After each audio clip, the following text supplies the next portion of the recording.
চারজনের হাতে বাঁশ, রড, লাঠি, হেলমেট, আগলা ছিল। এটা ভিডিওতে দেখা যাচ্ছে। এরকম চারজনকে আটক করে জিজ্ঞাসাবাদের পর জানার চেষ্টা করছে তাদের সঙ্গে আরো যারা ছিল, তারা কোথা থেকে এসেছিল, কি উদ্দেশ্য নিয়ে তারা হাসপাতালে ছিল। কারণ কোথাও না কোথাও এই গোটা তাণ্ডবের পেছনে একটা পরিকল্পনার ছাপ আছে। যদি পরিকল্পনার ছাপ না থাকতো তাহলে এই হাসপাতালের সিসিটিভি, মনিটর, কন্ট্রোল রুম, সেখানে হার্ড ডিস্ক ভাঙা হতো না।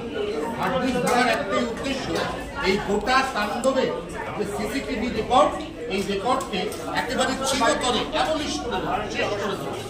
এবং এরকম ধ্বংস, এরকম তাণ্ডবের একাধিক ছবি আমরা এই মুহূর্তে এই হাসপাতালের যে অংশের ছবি দেখছি সেটা হচ্ছে কার্ডিওলজি এমার্জেন্সি।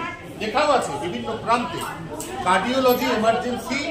কলকাতার অন্যতম বড় পরিকাঠামোযুক্ত সরকারি হাসপাতাল আর.জি. কর মেডিকেল কলেজ, সেইখানকার এই মুহূর্তে যে ছবি এমার্জেন্সি টিকিট পাও, এবার সেই ছবিটা অর্থাৎ মূল এমার্জেন্সি ভবন, সেখান দিয়ে ঘেরা, সেখান দিয়ে ঘেরার পরে এই হসপিটালকে এই দেশটাকে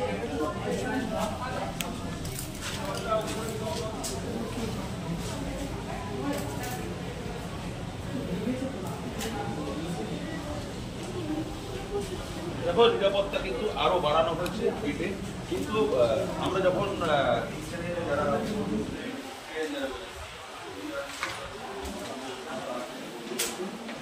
নিরাপত্তা বেশি তারা গেট ভেঙে তারা ভেতরে ঢুকে যায় এবং গেট ভেঙে ভেতরে ঢুকে গিয়ে কিন্তু তারা কার্যত তাণ্ডব চালায়।